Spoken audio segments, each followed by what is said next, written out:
What's going on, everybody? John Duever here, WrapIQ. Hey, every time I teach a class, whenever I'm at a trade show, no matter what, if I see a wrapper in the wild per se, they always ask me about my tools. They always ask me what I use, how I use them, etc., etc. Today I want to talk to you about my squeegee setup. I've been having this set up for a very, very long time, for maybe 10 years or so. I'm kind of set on this setup. It seems to be the best all-around package for my applications, and that is commercial and color change wraps with a little bit of architectural in there as well. First and foremost is the squeegee, okay? I highly recommend that you look at all the squeegees. Buy a bunch of squeegees. There's a ton of different manufacturers out there. Some come with buffers, some don't come with buffers. Some are Teflon, some are another plastic product. Buy a bunch of them, okay? And figure out what works for you. Just because I use this doesn't mean that you're gonna use this, but I find this to be the best setup that I've come across. So first and foremost, I like a good flexible squeegee. Not too soft, but not too hard, okay? And I found the 3M Gold Squeegee is very, very, very flexible. Not very flexible, I shouldn't say that. It's just flexible enough where it'll work into the body lines. I can flex it with my hand. I really like this. Next, I look at on a squeegee, what I look at is the thickness of the edge, okay? Sometimes you'll find a nice flexible squeegee that you like, but it's too thick on the edge. You can't fit it in underneath trim or anything like that. So it's really important that you find a nice thin edge on this, but it can't be so thin that it's, that it'll bend and mar up, and if you run into something, it'll put a big old gouge in it or something like that. It has to be strong and it has to be thin, but it also has to be flexible in my opinion. And I found that the 3M Gold Squeegee is my squeegee of choice. I also love the Lidco Silver Squeegee. They're very, very, very similar. Next is the buffer, okay? There is only one buffer that I use. I'm a huge fan of Banana Buffer. I love this product. The product hit the market, I think, about 10 years ago. Don't quote me on that, but it's been around for a pretty long time. And I switched to Banana Buffer at that time. I love this buffer. It's a little bit thick, so it's got some cushion to it. You can use it wet or dry. It has the ends on it, so it wraps the end of the squeegee, so you're not gonna get any adhesive from the edge of a buffer onto your squeegee stroke and onto the material. Last thing you want. Love these, absolutely love these. Next is Teflon tape, okay? Even if you have a Teflon squeegee, you still wanna put Teflon tape on your squeegee. That's my feelings, okay? We got this on Amazon. There's other Teflon tapes on the market. This happens to be a really, really, really, this is actually the first roll that we have bought. This might be a year old, and it's still about halfway there. So it might be $100 or maybe $80 for a roll of Teflon. You think to yourself, oh my gosh, that's so expensive. Trust me, it is worthwhile, okay? It protects it allows you to squeegee and allows your squeegee to slide a lot better, but it also protects the vinyl itself as well from your squeegee.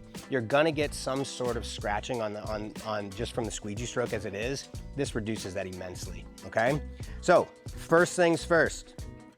Get your squeegee, get your buffer, all right? Banana Buffer all day, every day. It's got a slit in the paper back here, all right? So I'm gonna set my squeegee up for you and show you exactly how I set it up. This is the setup that I do for the last 10 years since Banana Buffers came out. We've been using Teflon tape. I've been using Teflon tape for as long as I can remember. Absolutely love it. So how I set my squeegee up, first is I put my buffer on. Banana Buffers have a little slit in the paper. I'll slit the paper, and I'll pull my backing paper off of the buffer. I'll set it on the table. I use my middle finger and my thumb to kind of hold the ends. And what I'm gonna do is I just wanna make sure it's straight, all right? I wanna make sure it's not bowed up or anything like that. I want it to be flat and straight.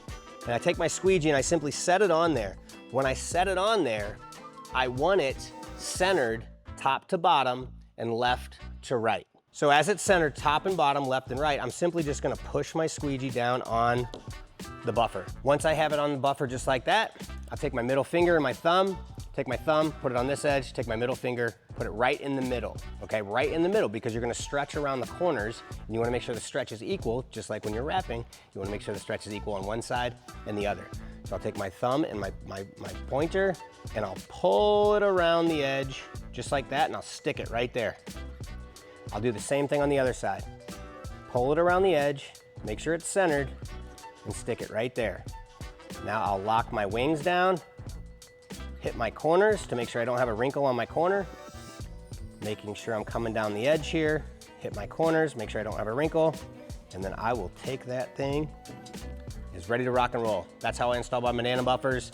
Any sort of squeegee that I have, buffer that I have with the extend, the more on the edges, the wings or whatever you want to call them, that's how I install those, okay? Next is my Teflon tape, okay?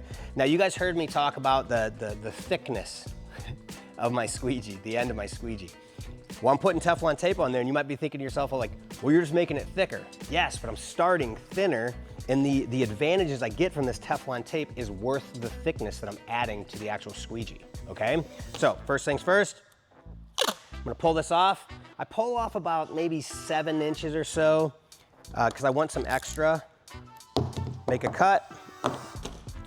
I'll set this down on the table just like the buffer, and I will put my squeegee on my Teflon, just like I did the buffer. I want it to be nice and centered and square. Now when I pick it up, gotta make sure it doesn't roll up on you. If it does roll up on you, gotta start over, right? But then I'll just take this and I'll hit the edge first. I'll take my fingers just like this, like I'm pinching something, and I'll run it down my edge, making sure I don't get a wrinkle on the edge, and then I'll hit my flats here. Now, one of the things that's very important for me about my Teflon is I want to make sure that it's nice and tight along this edge and nice and tight along this edge, okay?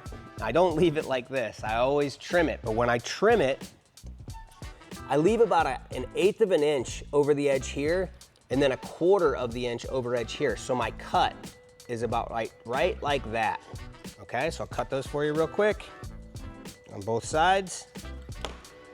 And that is how I set my squeegee up. These will soften up and the corner will be round again. That is the money shot right there. That is what we love. This is what I've been using forever. This setup works every single time. John Duever with WrapIQ.